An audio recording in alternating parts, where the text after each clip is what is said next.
First contact in the void. Chief Engineer Zalera Vox's crystalline appendages trembled as she assessed the damage to the Novostella's quantum core. The ion storm had torn through their shields like they were gossamer, leaving their once proud research vessel floating dead in space. Around her, the emergency lights cast an eerie purple glow across the engine room's twisted metal surfaces. Status report, came Captain Torrendrift's voice through the ship's failing communication system.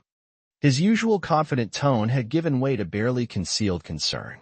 "It's worse than we thought, Captain," Zalera responded, her bioluminescent markings pulsing with stress.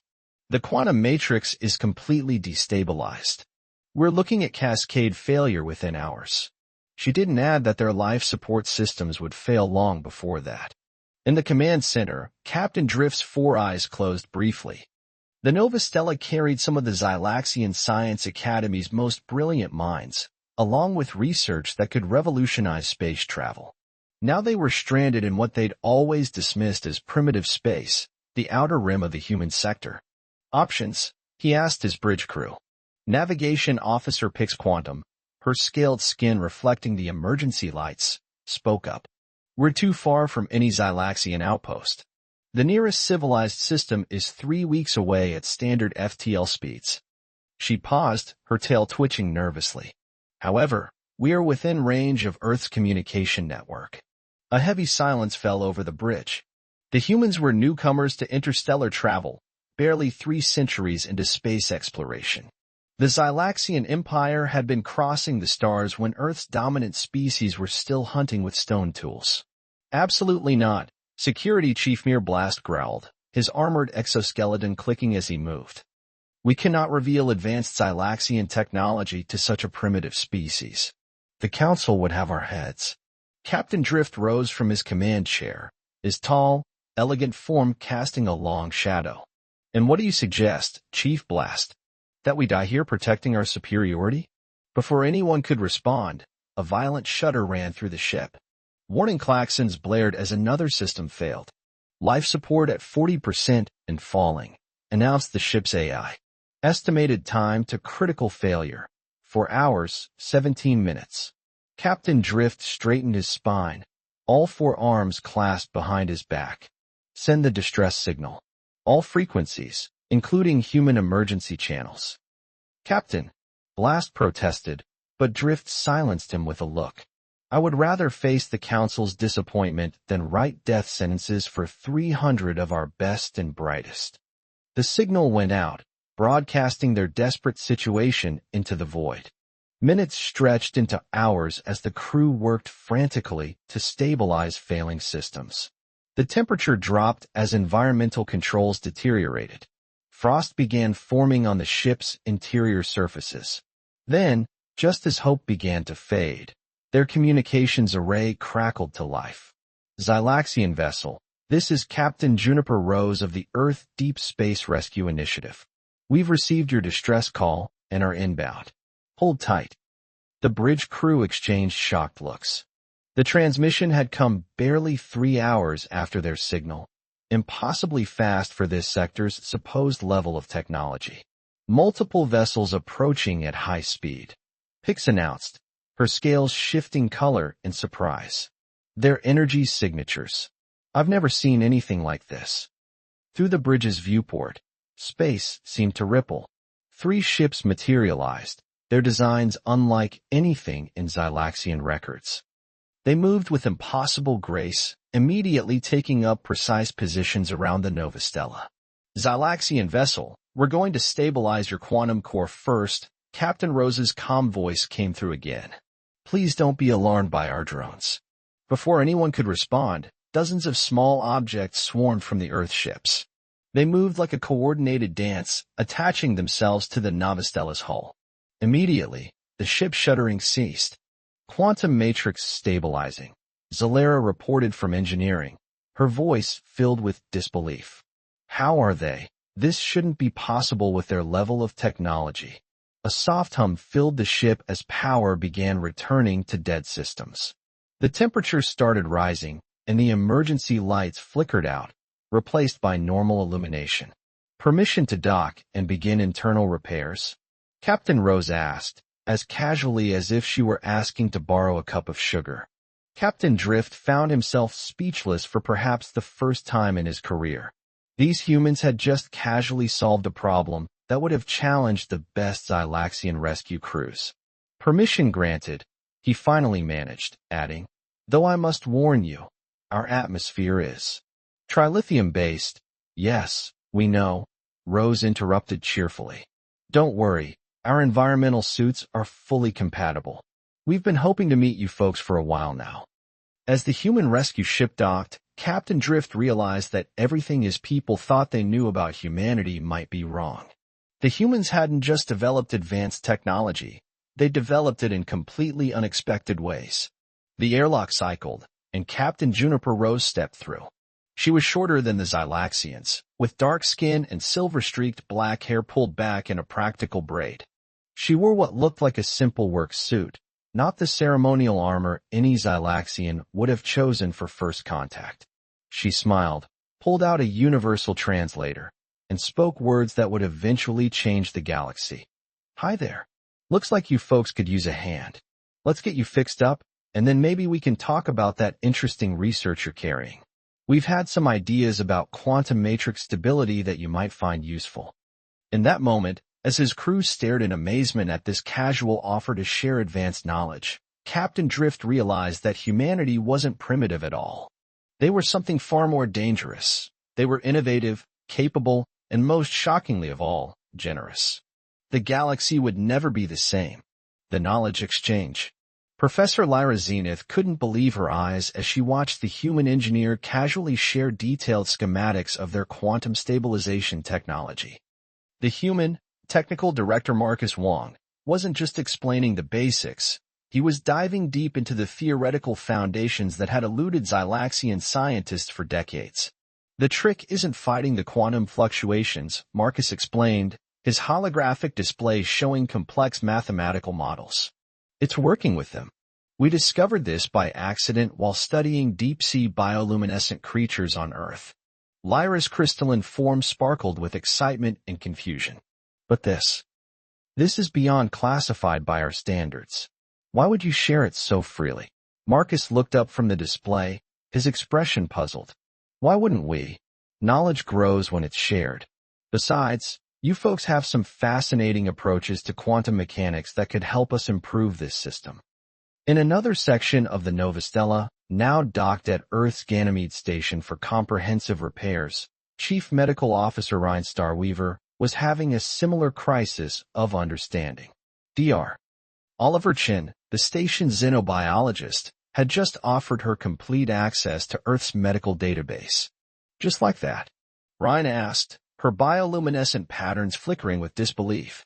"No trade agreements? No political negotiations?" Oliver shrugged, adjusting his round glasses. "Medical knowledge shouldn't be restricted. That's like watching someone drown because you want them to pay for swimming lessons first."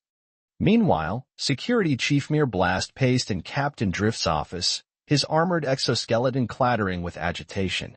"Captain, this goes against every protocol we have. They're asking questions about our research, offering their own advances. This has to be some kind of trap." Captain Drift stood by the viewport, watching Earth's massive orbital shipyards at work. He'd never seen construction on this scale, yet there was no military presence, no obvious weapons.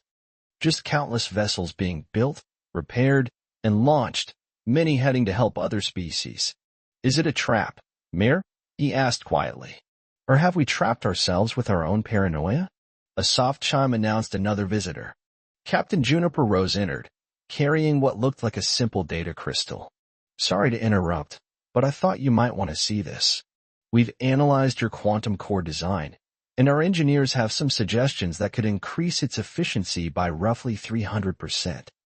Mir's external armor plates flared in alarm. "And what do you want in return?"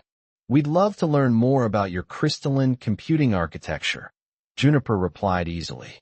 "It's absolutely brilliant. But the improvements are yours either way. We've already included them in the repairs." After she left, Mir turned to Drift. "Captain, we have to report this to the Council.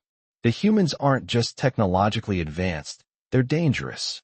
Their entire philosophy threatens the foundation of our society. Does it? Drift challenged. Or does it threaten the power structures we've built around hoarding knowledge? In the ship's recreation area, Navigation Officer Pix Quantum was engaged in an intense discussion with human pilot Raj Patel about faster-than-light travel theories. Around them, other crew members from both species mingled freely, sharing stories, technical knowledge, and even food recipes. But how do your people innovate if everyone has access to the same knowledge? Pix asked, her scales shifting through confused colors. Raj laughed. That's exactly how we innovate. When everyone can build on each other's ideas, progress accelerates exponentially. Look at what happened when we made our medical database public. We cured 3 incurable diseases in a decade because researchers everywhere could collaborate freely. The conversation was interrupted by a commotion near the main entrance. Professor Zenith burst in, her crystalline form practically vibrating with excitement. Captain Drift, you need to see this. She projected a hologram in the center of the room, a simulation showing the results of combining human quantum stabilization techniques with Xylaxian crystalline computing. The mathematical model suggested possibilities that neither species had achieved alone. This is what happens when we share knowledge, she announced, her voice trembling. We've just theoretically solved the unified field equations. Both our species have been working on this for centuries, but neither of us could do it alone. Captain Drift studied the equations, aware that this moment would change everything. The Council would be furious. This level of cooperation with another species was unprecedented. But the potential benefits were undeniable. A message from the Council arrived that evening, as expected. They demanded an immediate end to all knowledge exchange with the humans and the Novastella's return to Xylaxian space. Captain Drift gathered his senior staff to discuss the order. The room was tense with the weight of the decision they faced. The Council fears what this could mean, Drift began. And they're right to be afraid. What the humans are offering isn't just technology. It's a completely different way of existing as a civilization. A better way, Lyra added softly. What we've achieved in days of open collaboration surpasses years of isolated research. Mir's armor clicked as he shifted uncomfortably. But our entire society is built on controlled knowledge distribution. We can't just abandon our ways because the humans show us a different path. Can't we? Rhine challenged, her medical officer's markings pulsing strongly. I've seen their medical database. Do you know how many lives we could save with this knowledge? How many breakthroughs we're preventing by keeping our own discoveries locked away? Captain Drift raised all 4 hands for silence. The Council has given us an order. But they haven't seen what we've seen. They haven't experienced this. He gestured to the room, where humans and Xylaxians still work together, sharing ideas freely. Perhaps, he continued, before we return, we should show them exactly what humanity's dangerous philosophy has achieved. Professor Zenith, how long would it take to implement your unified field breakthrough? Lyra's crystalline form sparkled. With human cooperation? Days, not years. Then let's give the Council something they can't ignore. Proof that sharing knowledge makes us stronger, not weaker. As the meeting dispersed, Drift watched his crew return to their work with the humans, boundaries between species dissolving in the face of shared discovery. The Council feared humanity's influence would destroy their civilization. But standing there, watching the future unfold, Drift wondered if perhaps it would save it instead. What they didn't know was that similar scenes were playing out across the galaxy as other species encountered Earth's radical philosophy of open knowledge.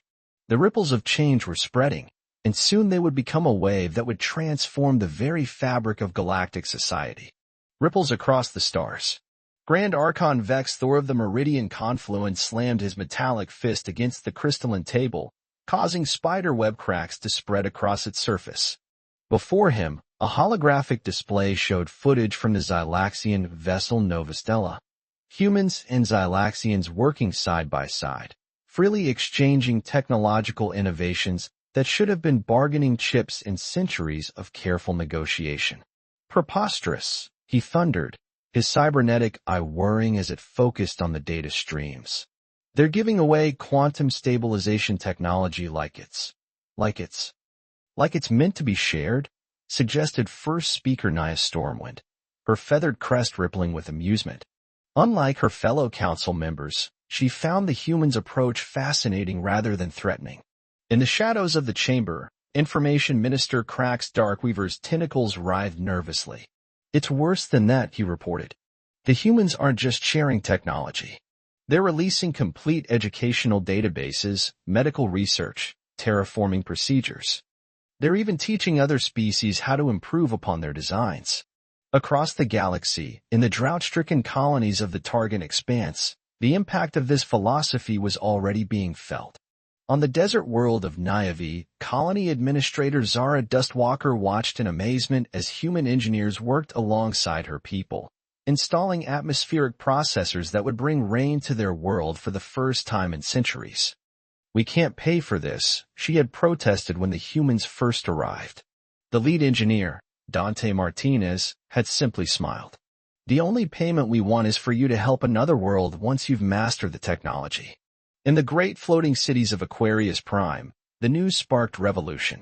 Information broker Pell's eyes, her bioluminescent tendrils glowing with excitement, broadcast the latest reports to her eager audience. The humans have released their complete database on deep-sea habitat construction, she announced. No treaties, no trade agreements, no political alliances required. They say the knowledge belongs to everyone. The crowd's excited chittering was cut short by the arrival of enforcement drones. But it was too late. The information was already spreading, impossible to contain. Meanwhile, in the prestigious halls of the Galactic Commerce Exchange, Trade Minister Oryx Goldscale was facing a crisis. Our entire economy is based on the controlled exchange of technological innovations, he explained to his emergency committee. If the humans continue this practice of open sharing, the market will collapse. His aide, Junior Minister Lux Bright-Eye, cleared her throat. Sir, perhaps we should consider that their approach might actually stimulate economic growth. Look at the data from sectors where they've shared their technology. The displays showed an unprecedented surge in innovation, with species building upon shared knowledge to create new technologies at an astronomical rate. The numbers were clear. Worlds that embraced the human philosophy of open exchange were advancing faster than ever before. In the furthest reaches of known space, aboard the research station Infinity's Edge, xenoanthropologist Dr. Ben Starseeker recorded his observations. The humans have achieved what no species before them has managed. They've made knowledge itself a currency of goodwill. Their influence spreads not through military might or economic pressure, but through the simple act of helping others. But not everyone welcomed this change. In the war rooms of the hegemony of Seven Suns, Fleet Commander Tyrax Voidfang watched the reports with growing alarm. If we allow this to continue, the power structures we've maintained for millennia will crumble. The humans must be stopped. His subordinate, strategic analyst Miranite Whisper, looked up from her data screens. Sir, with respect, I'm not sure we can stop an idea, especially one that's proving its worth so dramatically. She pointed to a live feed from the medical center on Hegemony Prime itself. There, human doctors worked alongside Hegemony physicians, treating a plague that had resisted all traditional cures. The humans had freely shared their advanced medical knowledge, saving millions of lives. In the collective minds of the Silicon Worlds, the artificial intelligences of a dozen machine civilizations processed the implications of humanity's approach. They had long considered organic species inefficient due to their tendency to hoard information and compete rather than cooperate. Perhaps, mused Central Process Unit Delta 9, we have miscalculated. The humans demonstrate an unexpected optimization algorithm in their social interactions. Back in the chambers of the Meridian Confluence, the debate raged on. Grand Archon Vexthor's cybernetic implants glowed with fury as he reviewed the latest reports. The humans had just released detailed plans for their most advanced faster-than-light drive designs, along with suggestions for potential improvements. This has to be a trap, he insisted. No species would willingly share such advantages. First speaker Naya rose from her seat, her feathers now glowing with a determined light. What if we're wrong, she challenged. What if the trap isn't in their sharing, but in our refusal to understand why they do it? She activated a hologram showing a time-lapse of a dying star system. Human ships had arrived there last week, evacuating the population of a doomed world. They didn't ask for payment, didn't demand political allegiance. They simply helped because they could. Look at what they've achieved in mere centuries, Naya continued. While we've been carefully guarding our advances, they've been freely sharing theirs, and their rate of progress is unprecedented. They're not just spreading technology, they're spreading hope. Information Minister Krax's tentacles had stopped writhing and now moved in thoughtful patterns. The data supports this. Worlds that have embraced the human approach are showing advancement rates far beyond our projections. They're not just copying human technology, they're innovating, improving, creating new solutions we never imagined. As the Council argued, across the galaxy, the change continued. On thousands of worlds, beings of all species began to question the old ways. Why hoard knowledge? Why keep secrets that could save lives, improve conditions, advance civilization? The ripples were becoming waves, and the waves would soon become a tide. But as Dr. Venn Starseeker noted in his final observation of the day, the true test will come not from the sharing of knowledge, but from how the galaxy's power structures react to their diminishing control.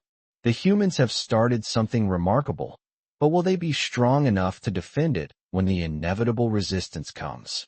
The answer to that question would soon shake the foundations of galactic civilization itself.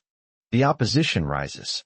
High Chancellor Drax Shadowman stood before the assembled coalition of concerned powers, his obsidian scales reflecting the harsh light of the emergency chamber. Representatives from 12 of the galaxy's most powerful civilizations sat around the circular table, their faces illuminated by the holographic displays showing humanity's latest transgressions. The humans have gone too far, Drax declared, his voice resonating through the chamber. Yesterday, they released complete blueprints for antimatter containment systems. Today, they're teaching the Rim worlds how to build their own quantum communications networks. If this continues, the carefully maintained balance of power that has kept our galaxy stable for millennia will collapse. Trade Baron Ninetill of the Commerce Guilds raised his crystalline appendages in agreement. Our profits have dropped 60% in sectors where human influence has spread. They're giving away technologies we've spent centuries monetizing. In the orbital shipyards above New Terra, Director Helena Zhou was blissfully unaware of the gathering storm. She stood in her observation deck, watching as engineers from 20 different species collaborated on the construction of a new type of medical frigate. The vessel would combine healing technologies from multiple civilizations, creating something greater than any single species could have achieved alone. Her assistant, an artificial intelligence named Arya, Advanced Research Intelligence Assistant, interrupted her contemplation. Director, we're detecting unusual movement patterns along the outer territories. Multiple fleets are mobilizing. Meanwhile, in the depths of the Hegemony's secret research facility on Tartarus 3, Chief Scientist Vorkath hunched over his console, his bioluminescent markings pulsing with dark satisfaction. The virus is ready, he announced to Fleet Commander Tyrax. Once deployed, it will corrupt any database containing freely shared human technology. Their entire network of knowledge distribution will collapse. And the cost? Tyrax asked, his cybernetic eye scanning the data. Minimal, mostly. Some systems might experience cascading failures. A few worlds running human medical technology might lose life support temporarily. Vorkath's tentacles twisted in what might have been a shrug. But the alternative is the complete disruption of our way of life. Back on Earth, in the headquarters of the Deep Space Rescue Initiative, Captain Juniper Rose faced her own crisis. The holographic display before her showed dozens of red dots, Earth vessels under attack, aid missions interrupted, knowledge distribution hubs being sabotaged. They're trying to stop the flow of information, her tactical officer, Commander James Chin, reported. The attacks are too coordinated to be random. Juniper's expression remained calm, but her eyes hardened. How many ships have we lost? None, James replied with a slight smile. Turns out when you freely share defensive technology with your crew and teach them how to improve upon it, they get pretty good at staying alive.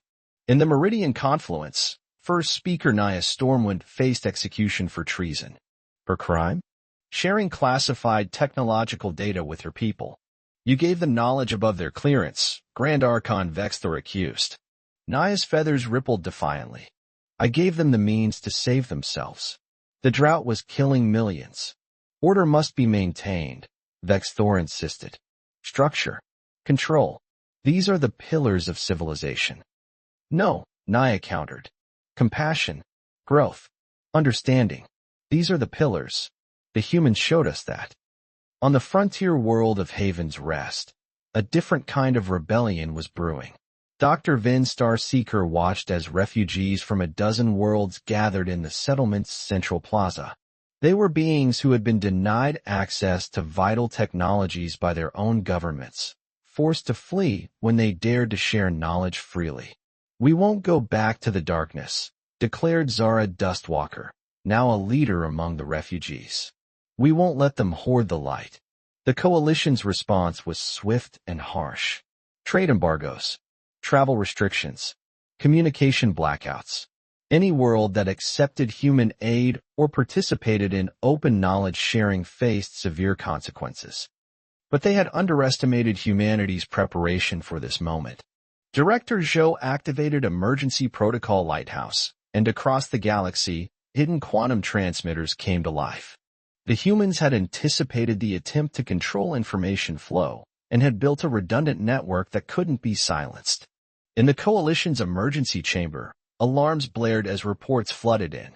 Their virus had failed, stopped by defense systems that had been freely shared months ago.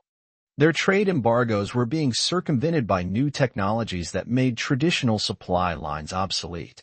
Even their communication blackouts proved ineffective against the quantum network. How? Demanded Trade Baron Ninetil.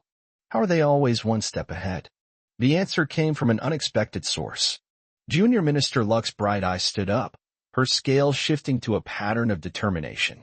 Because they never tried to be ahead. They shared everything they knew, including how to defend against exactly what we're trying to do. We've been so focused on maintaining control that we never considered the power of letting go. The Coalition's attempts at suppression had an unintended effect. Each act of restriction was met with an act of sharing. When they blocked medical supplies, humans taught local populations how to manufacture their own. When they cut off communication, new networks sprang up using technology that had been distributed months earlier. On Haven's Rest, Dr. Venn recorded what he believed would be his final observation.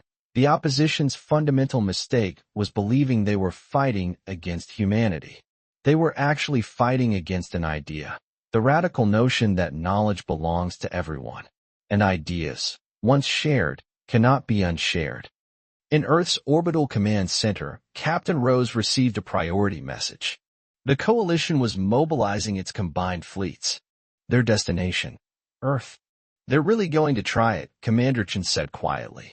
They're going to attempt to stop this by force. Juniper's response was to activate a galaxy-wide broadcast. To all ships, stations, and worlds who believe in a future where knowledge flows freely, the time has come to stand together. The response would shake the foundations of the galaxy itself. But that was a story for another day, the day when the opposition would learn that trying to stop the free flow of knowledge was like trying to stop the light from a supernova with a paper shield. All across known space, beings of every species watched and waited. The real battle wasn't going to be fought with weapons, but with ideas.